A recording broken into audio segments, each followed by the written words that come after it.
Hello everyone, कैसे हैं आप सब। कल हमने डिस्कस किया था about minerals, ores, gangway, flux, slag. ये कुछ कॉमन टर्म्स हमने मेटलर्जी की कल डिस्कस की थी। आज हम स्टार्ट करेंगे विद द फ्लो चार्ट जो कल हमने आपको बताया था, उसको स्टेप बाय स्टेप हम लोग डिस्कस करेंगे। Let's start the first part, sizing of ore. पहला हमने बोला था माइनिंग, मिनरल्स को, ओर्स को अर्थ क्रस्ट से बाहर निकालने, उस प्रोसेस को हम कहते हैं माइनिंग। सेकेंड वन था साइजिंग, जो बिगर लम्प्स हैं, बिगर साइज में और पार्टिकल्स जो मिले हैं उनको छोटे पार्टिकल्स में कन्वर्ट करने को हम बोलते हैं साइजिंग ऑफ ओर, जिसमें हमारे पास है क्रशिंग, और we can also call this one grinding. Crushing और ग्रिंडिंग सिंपली मीन्स लार्जर या बिगर लम्प्स को स्मॉलर लम्प्स में कन्वर्ट करना। Bigger lumps of ore converted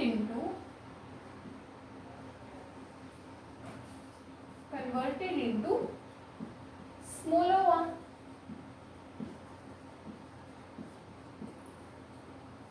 crush कर दिया, ग्राइंड कर दिया विद द हेल्प ऑफ जो क्रशर्स।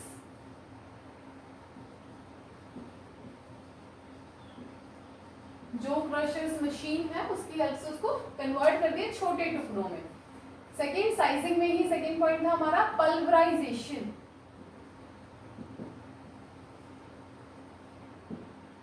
पल्वराइजेशन में हम बॉल मील या स्टैम्प मील को यूज करके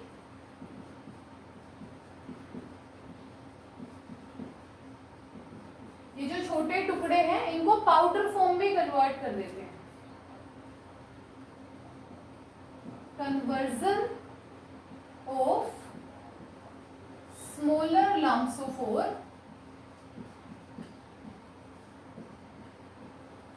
into powdered form,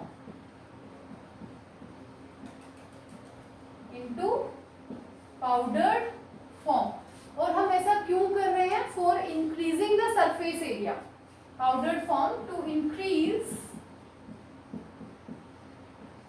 the surface area of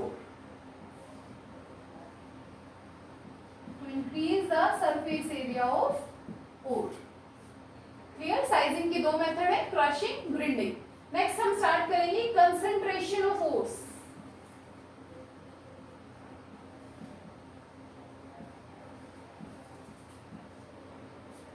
concentration of ore बोल सकते हैं, आप बोल सकते हैं ओर को ड्रेसिंग करना है, और ड्रेसिंग।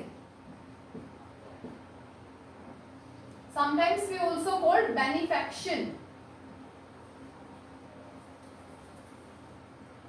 कंसंट्रेशन ऑफ ओर में हमने फर्स्ट डिस्कस किया था आपके साथ hand picking.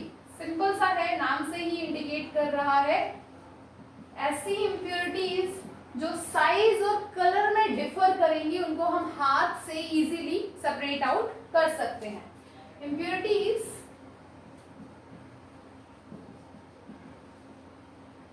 Easily separated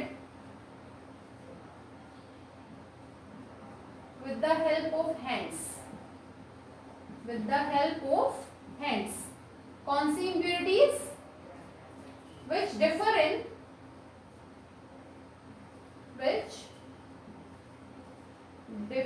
in color, shape and size। जिन इम्प्योरिटीज का कलर, शेप या साइज और पार्टिकल्स से डिफर करेगा उनको हम इजीली हाथ से रिमूव कर सकते हैं। Next method for concentration is hydraulic washing.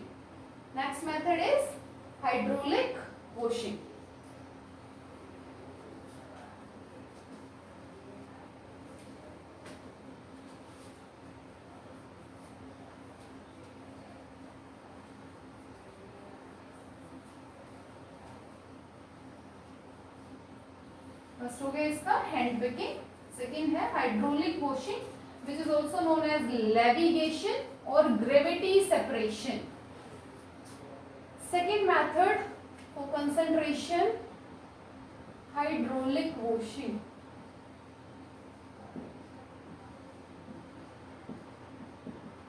इस नाम से मिल सकता है आपको, या आपको मिल सकता है ग्रेविटी सेपरेशन,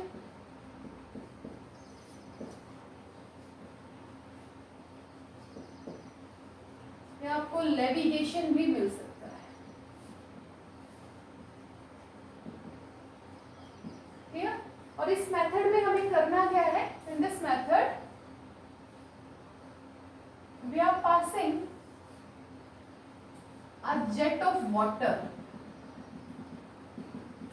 हम क्या पास कर रहे हैं इसमें?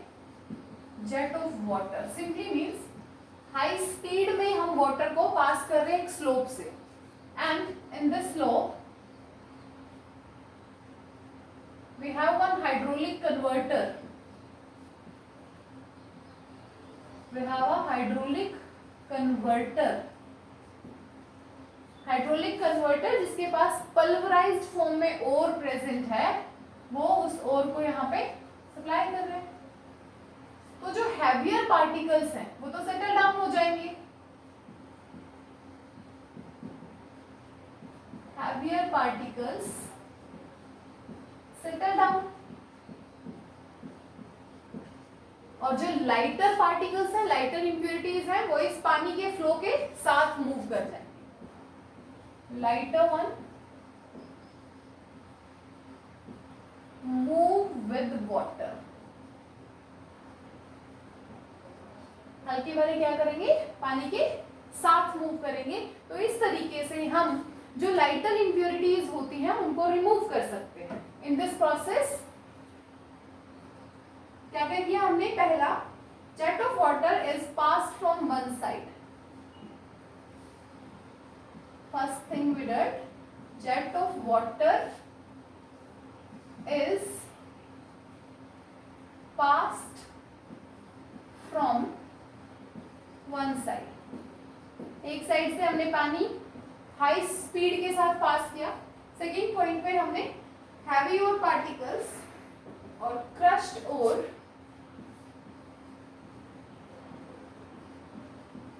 Is poured. ये क्रश्ड ओर था जिसको हम यहाँ पे पोर कर रहे हैं from hydraulic classifier. From hydraulic classifier या कन्वर्टर आप बोल सकते. थर्ड पॉइंट, वाटर पास कर दिया और हमने पास कर दिया. हैवियर पार्टिकल्स सेटल डाउन हो गए. सो हैवी और particles get settle down. Heavy or particles get settle down, and lighter one moves with the lighter gangway particle washed away. Lighter gangway particles are washed away. तो यहाँ पे अगर हम बात करें ग्रेविटी सेपरेशन का basic principle क्या है? Density difference. जिसकी डेंसिटी ज्यादा होगी वो रुक जाएगा, जिसकी डेंसिटी कम होगी वो वॉश्ड अवे हो जाएगा. So basic principle of this method is density difference. Density difference. Generally ये जो मेथड है ये हैवियर और पार्टिकल्स के लिए यूज करते हैं. लाइटर वालों के लिए हम इसको यूज नहीं करते हैं. Useful for heavy metals. Useful for heavy metals, that is tin, lead, iron, etc. This is all about hydraulic washing, gravity separation या हम उसको बोलेंगे लेविगेशन. क्या करना है? पानी की हाई स्पीड की हेल्प से इम्प्योरिटीज को हम रिमूव कर देंगे. Impurities must be lighter in weight. So note कीजिए इसको. उसके बाद नेक्स्ट मेथड स्टार्ट करेंगे हमारा. Float froth flotation process.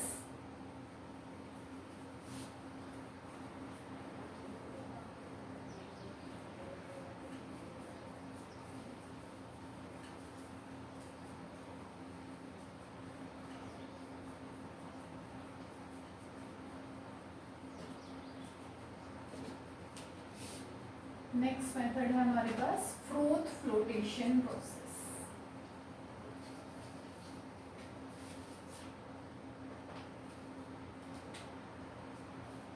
Third one, froth flotation process.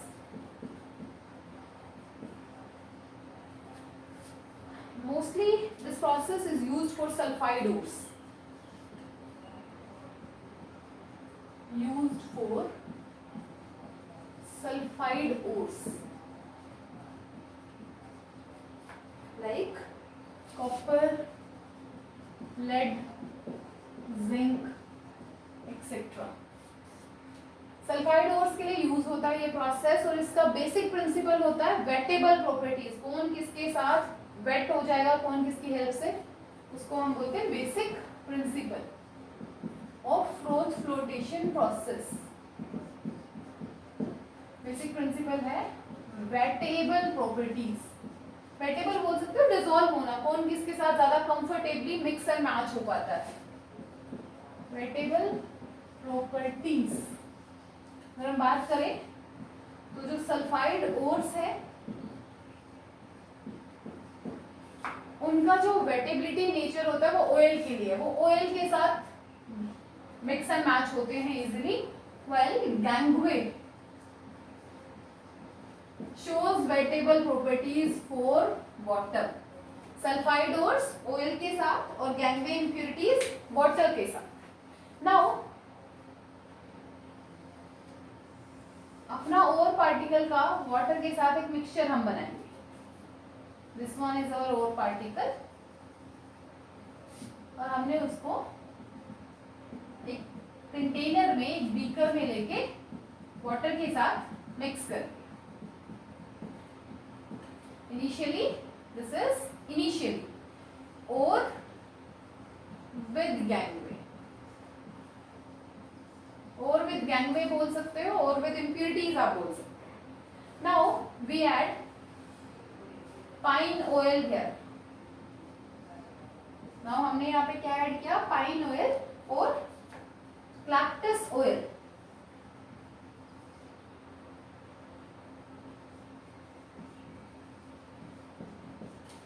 Pine oil, cactus oil आप डाल सकते हो जिसकी तरफ सल्फाइड और वेटेबल प्रॉपर्टी शो करेगी।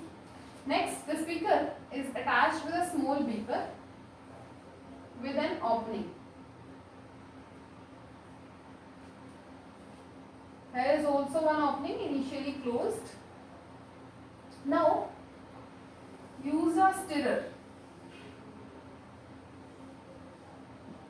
एक स्टिरर हमने यूज किया जो एयर को ब्लो करेगा।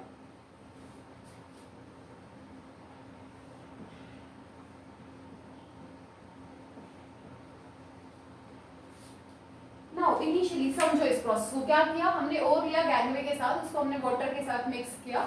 नेक्स्ट वन हमने पाइन ऑयल डाला, पाइन ऑयल के साथ मिक्स करके जब हम स्टिरर से एयर को ब्लो करेंगे this pine oil forms froth. ये क्या बनाएगा, फ्रोथ। और ये कहां पे आ जाएगा, जब हमने मैकेनिकली यहाँ पे काम किया, फ्रोथ प्रोड्यूस किया, sulphide ores, sulphide ore with froth.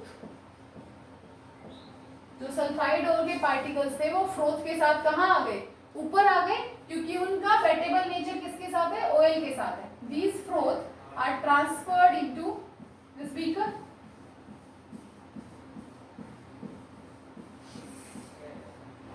After some time क्या होगा, ये फ्रोथ डिसअपियर हो जाएंगे। फ्रोथ काइंड ऑफ झाग है एक तरीके से, थोड़े टाइम बाद ये डिसअपियर हो जाएंगे और हमें सल्फाइड ओर्स मिल जाएंगे। यहाँ पे there is gangway left और गैंगवे को हम यहाँ से बाहर निकालते रहेंगे। प्रोसेस समझ आया, आसान सा है। और लेना है गैंगवे के साथ, वाटर के साथ सॉल्यूशन बनाना है, पाइन ऑयल ऐड करना है। जब स्टेबलाइजर की हेल्प से, स्टीरर की हेल्प से हम वहां पे मैकेनिकल वर्क करेंगे तो फ्रोथ की फॉर्मेशन हो जाएगी। ये फ्रोथ हम दूसरे बीकर में ट्रांसफर करेंगे and after some times the froth are disappeared and we get our sulphide ores without gangue. Gangue का पानी के साथ अच्छा था, वो यहीं पे रुक गया और फ्रोथ के साथ दूसरे बीकर में ट्रांसफर हो गई। This is froth flotation process. Note कीजिए उसको। उसके बाद कुछ छोटे छोटे पॉइंट्स हैं यहाँ पे जो हमें डिस्कस करने हैं। इस प्रोसेस की थ्योरी आप लोग लिख लेना।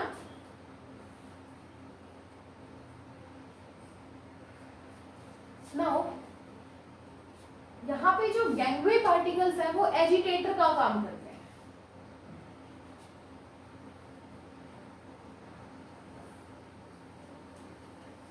Agitator means they helps in forming the bubbles. Next one, gangway particles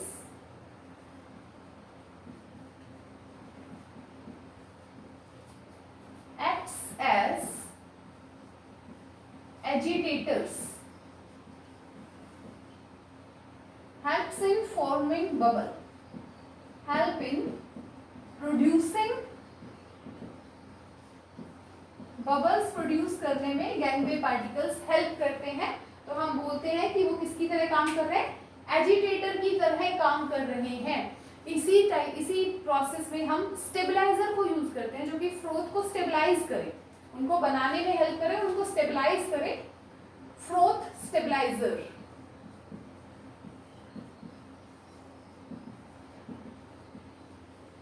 froth stabilisers का काम क्या होता है, helps to stabilize the froth. लिखिए, helps to stabilize the froth.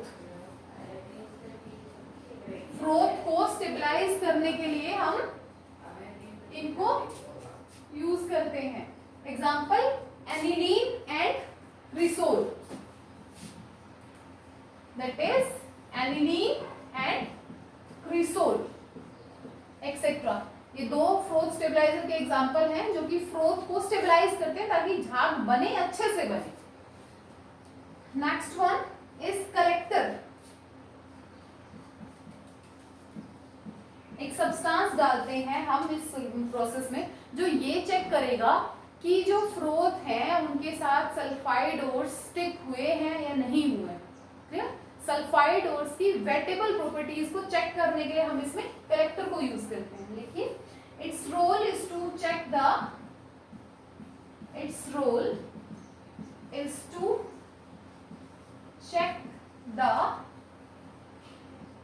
miscibility. Its role is to check the miscibility of foam contains sulphide ores, contains sulphide ores को contain किया है या नहीं किया है, ये उनकी मिसिबिलिटी को चेक करता है। Example, sodium ethyl xanthate. Sodium ethyl xanthate हम यूज करते हैं। Formula CH3 CH2O carbon double bond S, single bond S negative Na positive.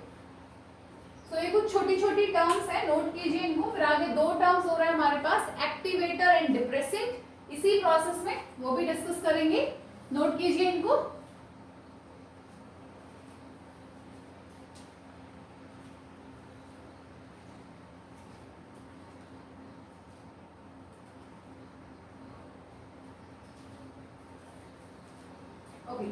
Now activators क्या होते हैं, यहाँ पे एक्टिवेटर्स का एक रोल होता है। समटाइम्स जो हमारी सल्फाइड ओर्स होती है उनकी फ्लोटिंग टेंडेंसी बहुत पुअर होती है, तो हम वहाँ पे कुछ ऐसे सब्सटेंस डालते हैं जो सल्फाइड ओर्स की फ्लोटिंग टेंडेंसी को इंक्रीज करते हैं। फ्लोट करेंगे तभी वो ऊपर आएंगे और दूसरे बीकर में हमें ट्रांसफर करेंगे। So next point is role of activators.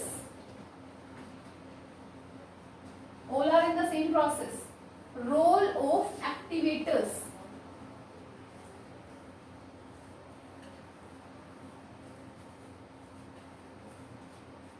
Next is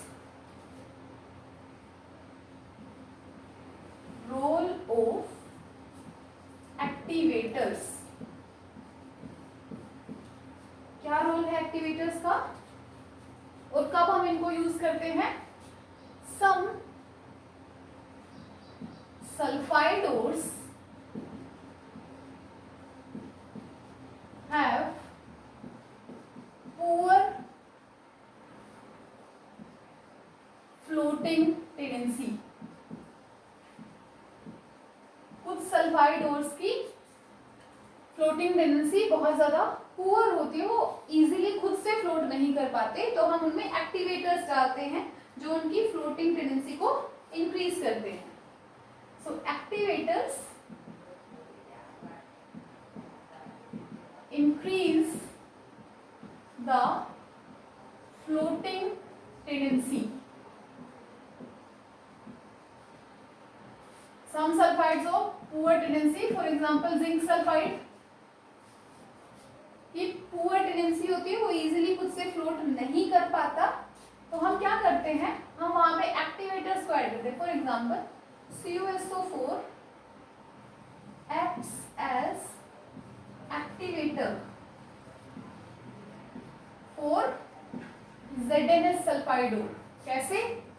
Cu+2 sulphide ions के साथ कंबाइन करके कॉपर सल्फाइड बना देता है. Very good floating tendency.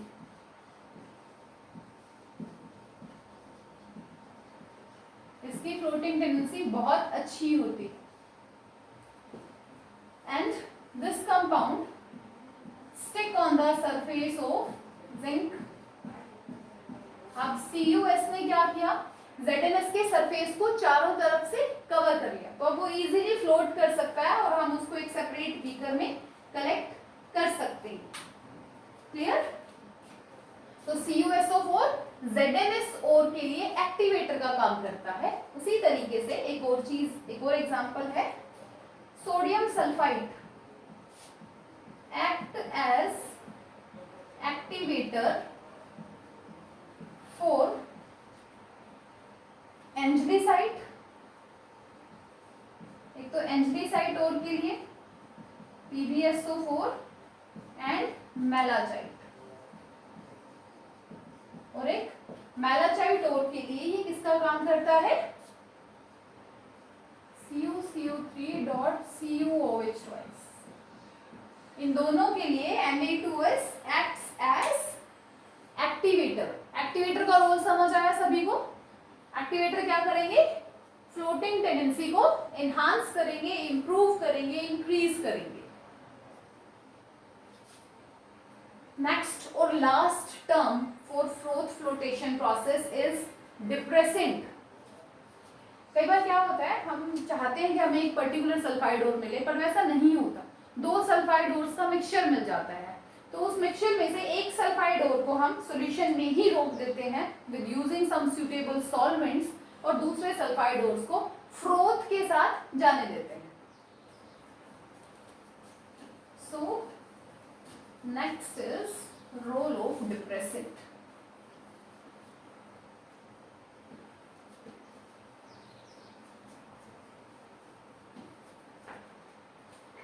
Next is role of depressant. Depressant क्या करता है, समटाइम्स हमारे पास मिक्सचर ऑफ ओर्स प्रेजेंट होता है. फॉर एग्जाम्पल हमारे पास ZnS और PbS प्रेजेंट मिक्सचर, तो हम इस मिक्सचर को एक सुटेबल सॉल्वेंट के साथ ट्रीट करते हैं. हम इस मिक्सचर को एक सुटेबल सॉल्वेंट के साथ ट्रीट करते हैं. This solvent combined with ZnS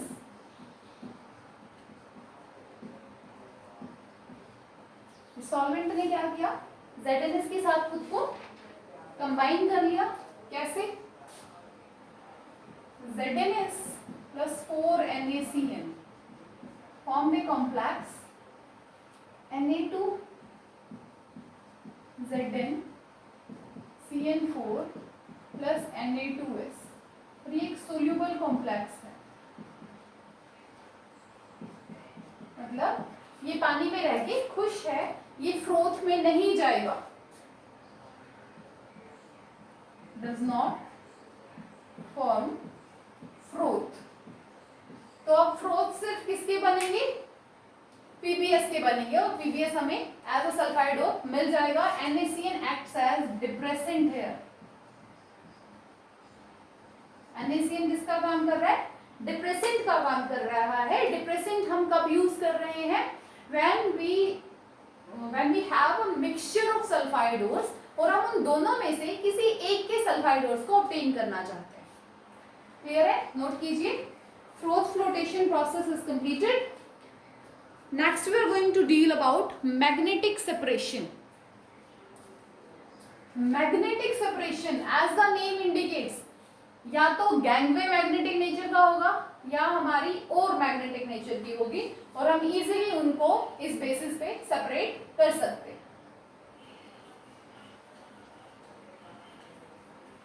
Next method is magnetic separation.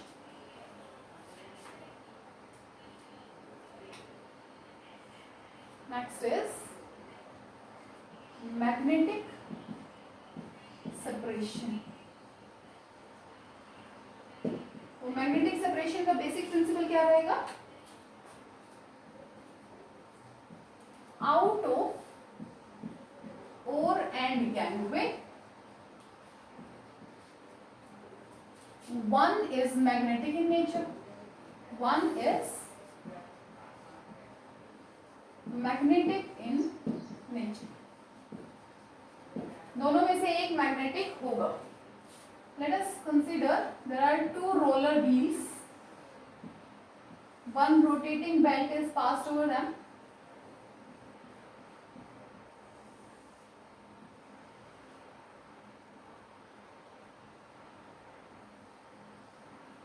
और यहाँ पे आप एक कोन के साथ they are moving in this direction, आप अपना ओर विद इम्प्योरिटीज को ट्रांसफर कर रहे हैं। This mean is magnetic in nature.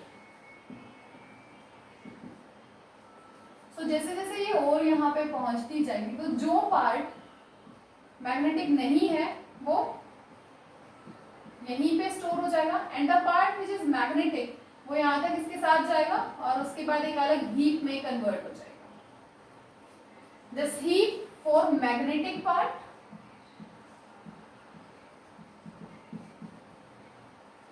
And this is for non magnetic part.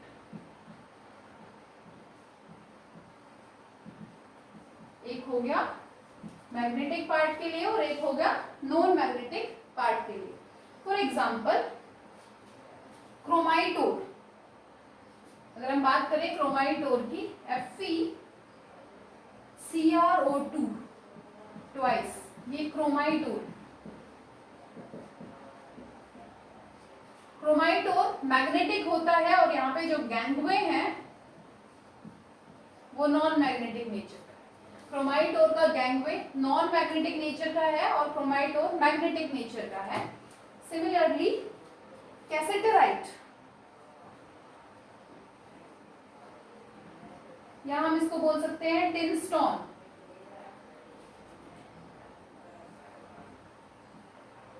Tin stone is SnO2।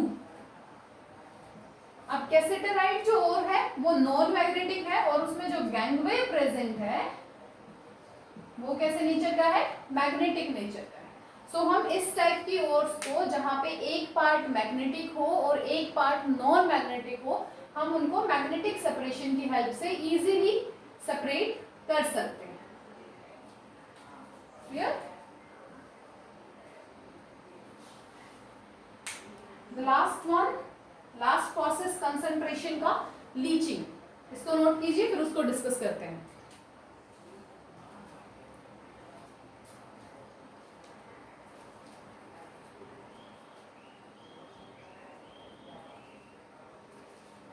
Okay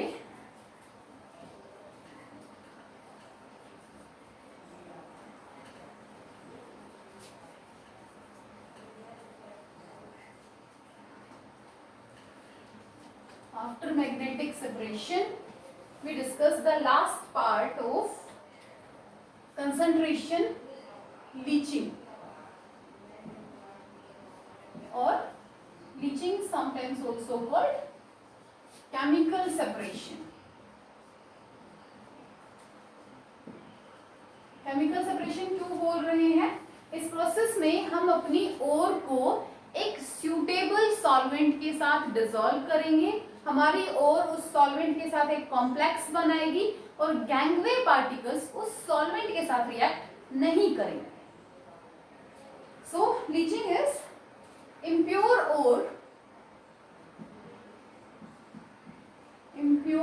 ore is treated with a suitable solvent.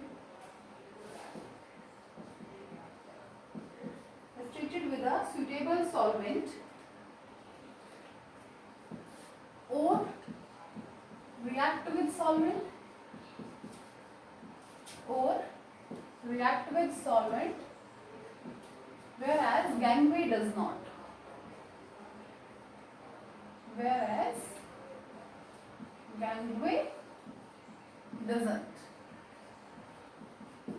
और particles react कर जाएंगे, gangway react नहीं करेगा. First हम discuss करते हैं leaching of alumina from bauxite. Leaching of alumina from bauxite. Clear? Bauxite is the ore of aluminium. Bauxite पहले ही देख लेते हैं. बॉक्साइट क्या है? एल्यूमिना की ओर है. Al2O3 with impurities. अगर ये भी पूछ लेते हैं कि ये और किन इम्प्योरिटीज के साथ एसोसिएटेड है. Al2O3 with impurities Fa2O3, TiO2 and SiO2.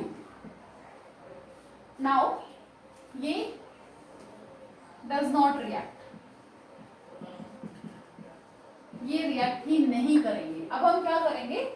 Initially हमने Al2O3 लिया सॉलिड, हम इसको ट्रीट कर रहे हैं 2 moles ऑफ एक्वस NaOH के साथ, suitable solvent with 3 moles of water.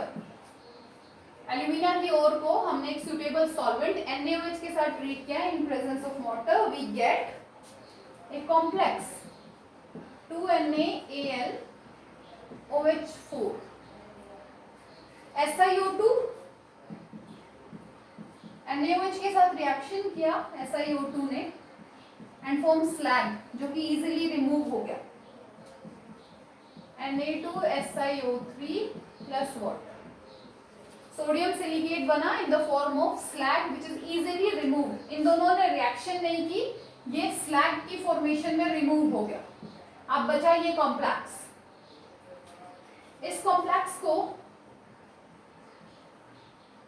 2NaAl OH4, इस कॉम्प्लेक्स को CO2 के साथ ट्रीट किया गया.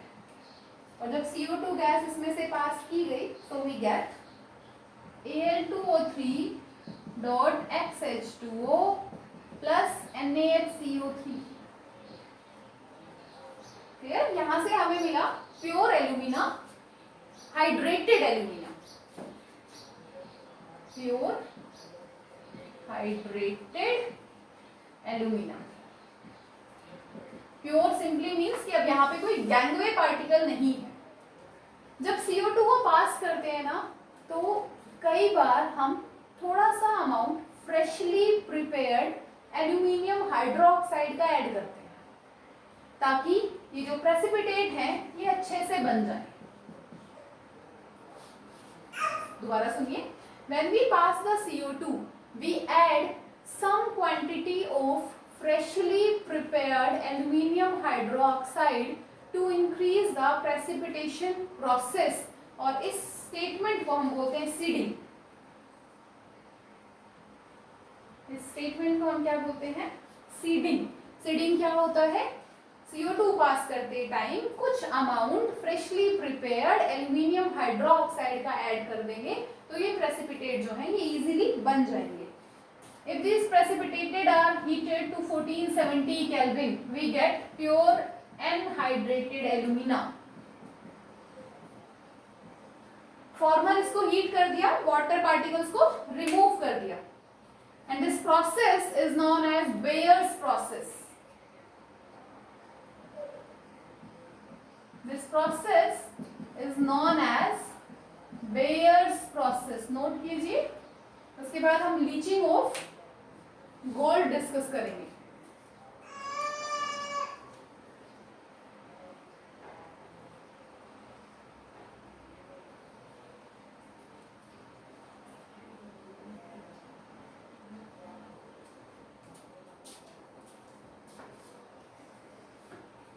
क्लियर है?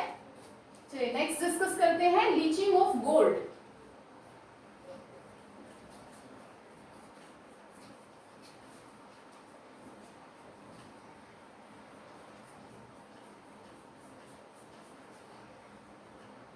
नेक्स्ट हम डिस्कस करेंगे leaching of gold.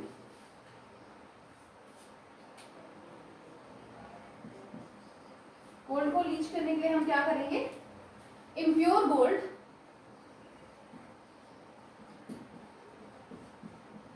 we are taking impure gold and treated this impure gold with NaCN. एक suitable solvent के साथ treat कर दिया. passing oxygen in presence of water we get a solvent, we get a complex. Gold को एक suitable solvent के साथ treat किया, we get a complex with 4 moles of NaOH. In the second step, इस complex को हम zinc के साथ ट्रीट कर देंगे. Twice of NaAU CN twice is treated with zinc, and this one gives us NaZN CN4 plus 2AU pure gold. और हम बोल सकते हैं gangue impurities are removed here. यहाँ पे गैंगवे इम्प्योरिटीज सॉल्यूशन में ही रह गए और ये उसके साथ सोल्यूबल हो गया, हमने उसको फिल्टर कर लिया easily. And this process is known as MacArthur and Forrest process. MacArthur and Forrest process. क्या बोलेंगे इस प्रोसेस को हम? MacArthur and Forrest process. कभी कभी इसका नाम मिलता है MacArthur Forrest cyanide process because of the solvent. Note कीजिए. उसके बाद लास्ट हम डिस्कस करेंगे लीचिंग ऑफ सिल्वर के बारे में.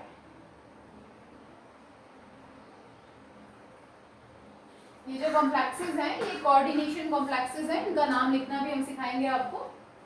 तो यहां पे आप इसको एज अ कॉम्प्लेक्स लिख सकते हो simply. Next is leaching of silver. Next हम डिस्कस करेंगे अबाउट लीचिंग ऑफ सिल्वर के बारे में.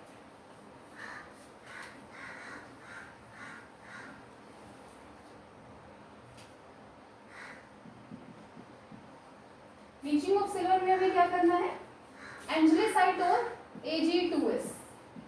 सिल्वर का ओर लिया, उसको ट्रीट किया NaCN के साथ and we get AgCN plus Na2S. We get 2 moles of AgCN plus Na2S. अगले स्टेप में AgCN को फिर से NaCN के साथ ट्रीट कर दिया. AgCN plus NaCN. We get a complex NaAgCN twice. Clear? And this complex is treated with zinc. NaAgCN twice of N.